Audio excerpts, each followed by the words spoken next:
Well, today we're going to take a look at a sleek, slim design from Zero Tolerance as we check out the Dmitry Sinkevich designed 0460.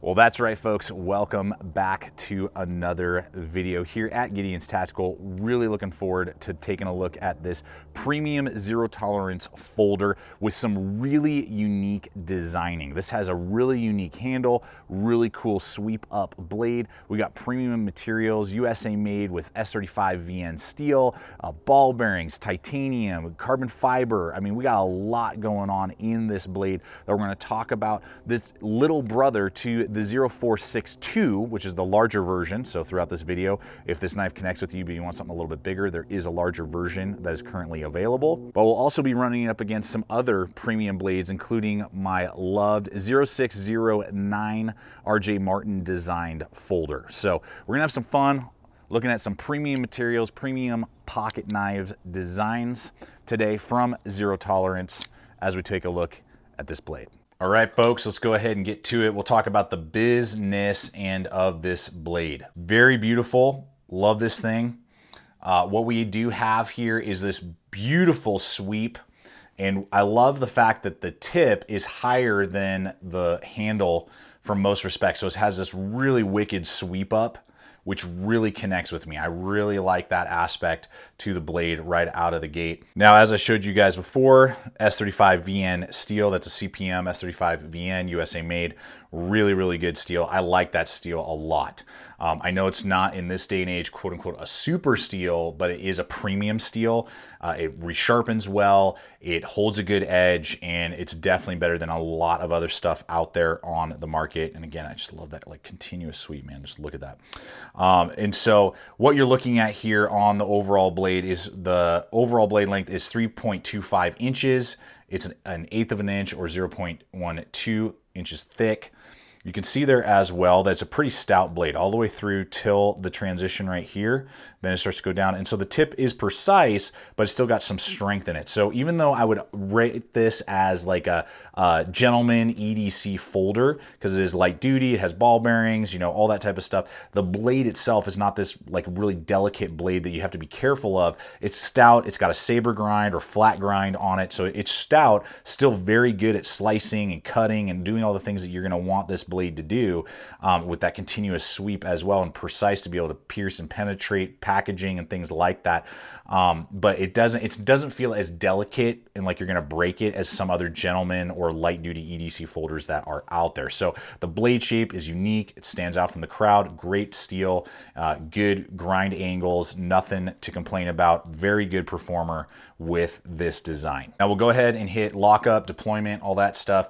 Now this is a finger flipper, so that's going to be an ambidextrous option for you. It's a pretty small flipper. That is one thing that I have noticed with the design. Just to show you here, the one that we're going to be comparing a little bit later, the RJ Martin. You can see that it's a much bigger flipper. So it's pretty small. Again, being light duty, this isn't something you're supposed to like whip out and like take out the bad guys or something. It's not designed for that. You can grab it. It has like one or two little hits of jimping, not sharp. My wife actually really liked it. She really enjoyed the deployment. For me, there are moments where I kind of have to hit it and make sure I'm thinking about it so that I don't miss it. There have been one or two times where I kind of miss it by mistake just because it's not protruding very far. Now that makes it, you know, more of a slim, not this big obnoxious flipper. So positives and negatives there, but just something to take into note. Now it rides on KVT ball bearing bushings, which are amazing. If you've ever used a KVT with either some of Kershaw's stuff or other ZTs, you know what I'm talking about. Very, very nice, very smooth. Got a nice stop bar right back there. You will have just slight rock side to side, none up and down, very solid. You'll get that with most ball bearings. It's just the way they are because there is just slight tolerances there. But buttery, buttery smooth in that regard. Dead center, which is really nice, and have not had any floating right or left. And then you do have that frame lock design right there with an inset. That's what that little screw there is there for a steel plate to go right up against the blade, the back of the blade there. So it's not titanium on steel. That tends to feel really gritty and weird. This gives it just extra strength, and it's a smooth transition off, and it doesn't have a weird feel to it. It's titanium versus on steel, just tends to feel kind of odd. So it hits about 50% of the blade right there.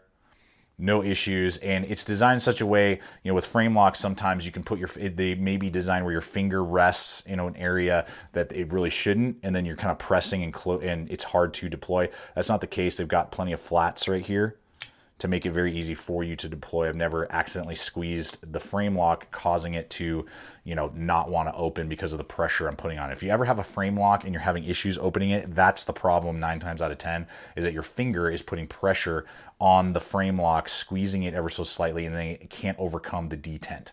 The detent is very nice. It's not accidentally going to flip out on you, but I don't have to put a lot of pressure on it to get it to flip. There you go. You just saw it. Sometimes I just kind of roll off the flipper just because it's small. So that's just a data point for you. But very, very good for a frame lock, lockup, you know, ball bearing KVT system. It's really working well. Zero complaints. All right, hopefully this light, I'm trying out some new lighting options when I do indoor stuff, so hopefully this is going to show off how cool the pattern is here on this blade. We're talking about the handle at this point. This is a carbon fiber scale. It's brown and black with like some little hints of red in there. Very, very cool. I'm trying to get all the little angles and lights. So as a package, when you open this up, this is one of the things that connected with me right away, is just that it looks so unique. You know, we got this tip that's going up real high. We've got this handle that's sweeping down really low. So it's kind of giving you this optical illusion of ups and downs and sweeping, and almost kind of like reptilian or snake or, you know, lizard-esque to me is kind of how it looks. So the aesthetics is very unique. I mean, you whip this out, people are going to go, whoa, what blade is that, man? I got to get my hands on that. So what we're looking at with the handle, again, carbon fiber on one side. We got that back spacer with some flow-through construction, and then you got your titanium body on the other side. So this thing is going to come in very lightweight at 2.3 ounces. Fantastic. Zero complaints in that regard. You are looking at a thickness of 0.4, so it is, again, a slim folder. This is not something you're going to go take hiking or backpacking or use as a tactical folder or something like that. Not designed to do that. So you got that titanium, and then you are looking at, when it's closed, a 4¼ inches. So 4¼ inches right there. Very nice. And so when I hold it in my large size hands, it fits me just right. I think if you had extra large size hands, you're going to start to kind of have your pinky coming off the back end here. And definitely if you have pretty large hands, you're going to probably want to go with the larger version. It is just there. So the contouring is all done well. There's no sharp angles, no jimping or anything like that, except on this little back spacer, but you don't really feel it. So you grip it and you're locked into place. My pinky does not fall on that little hump back here. Sorry, bumping the camera there. Right there. So it splits my fingers well, but I'm just on the blade. And then I got a cut in right there. The finger flipper acts as a nice guard. The sweep up kind of cradles my thumb nicely. So I actually have really good grip on the knife. It is different. You just kind of have to kind of get used to it.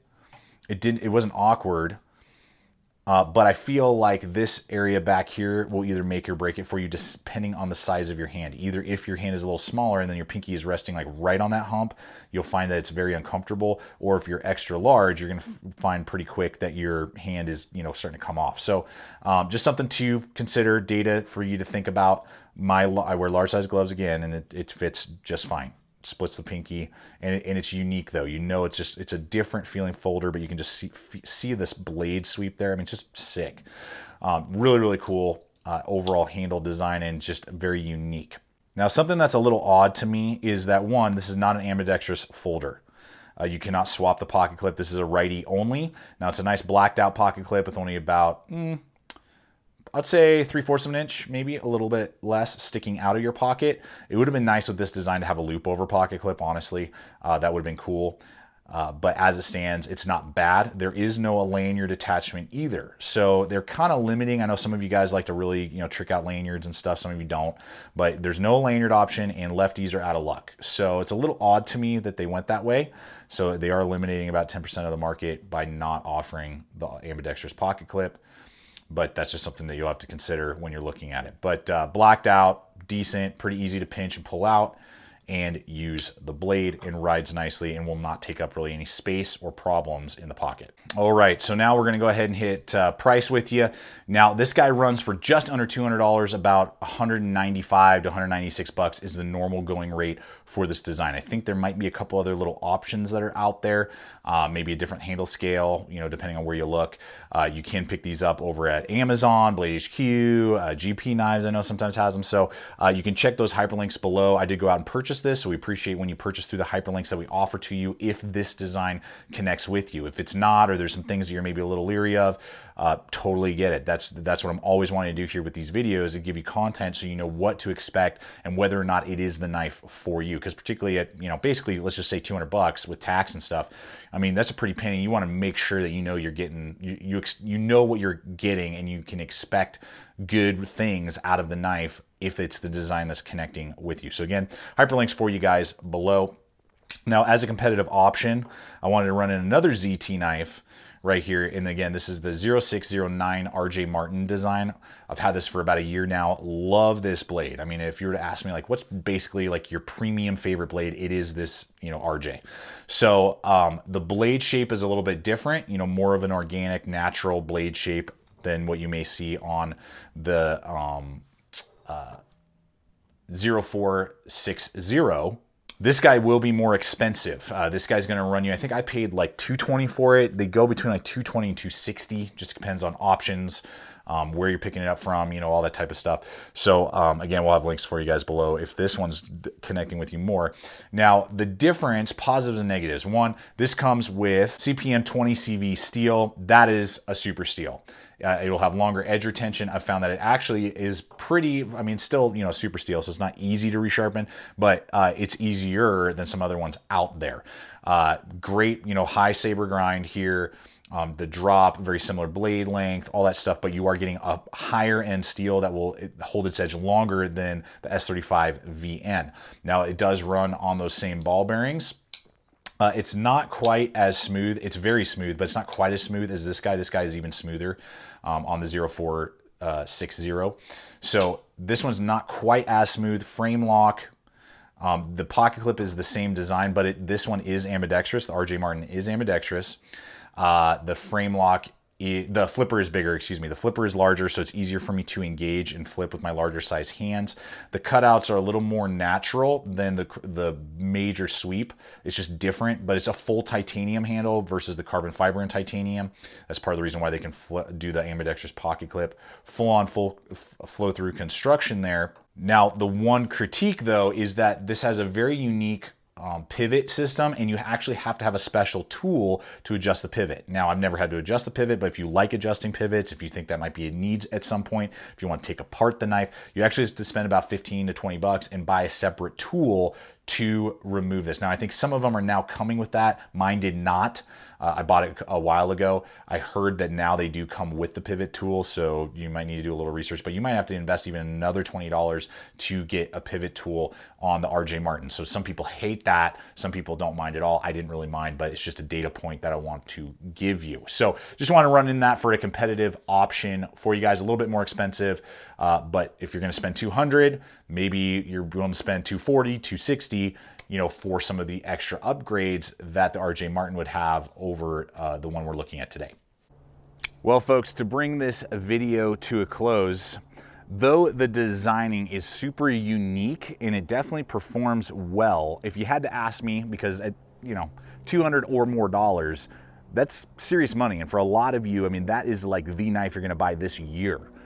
If you were to ask me between the two, which one would I go with? I just connect more with the 0609 from RJ Martin. It just is a little bit more my feel, my taste. The handle ergonomics, though the 0460 is not bad, it's just a little bit on the unique side, and I prefer the natural, more organic feeling of the 0609.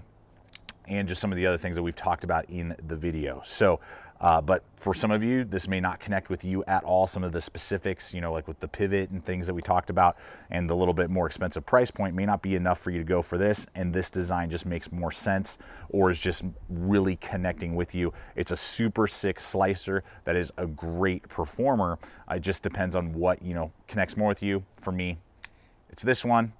This one's still good, but not quite passing up my RJ Martin design. So love to hear your guys' thoughts though on your experience, what you like, you don't, which one you would go with or which one you have, and why. Love hearing those comments below. Hope this video has given you the data that you need if you are in the market for a high performance, high-end pocket knife. And hopefully it's just helped point you in the right direction. That's what I always want to do with these videos, show you pros and cons so that you can make a wise choice when you are throwing down, again, serious money like 200 bucks or more on a pocket knife. So thank you guys. Check out the other video popping up. Subscribe if you're not a current subscriber. Check us out on social media. We're throwing up content there all the time.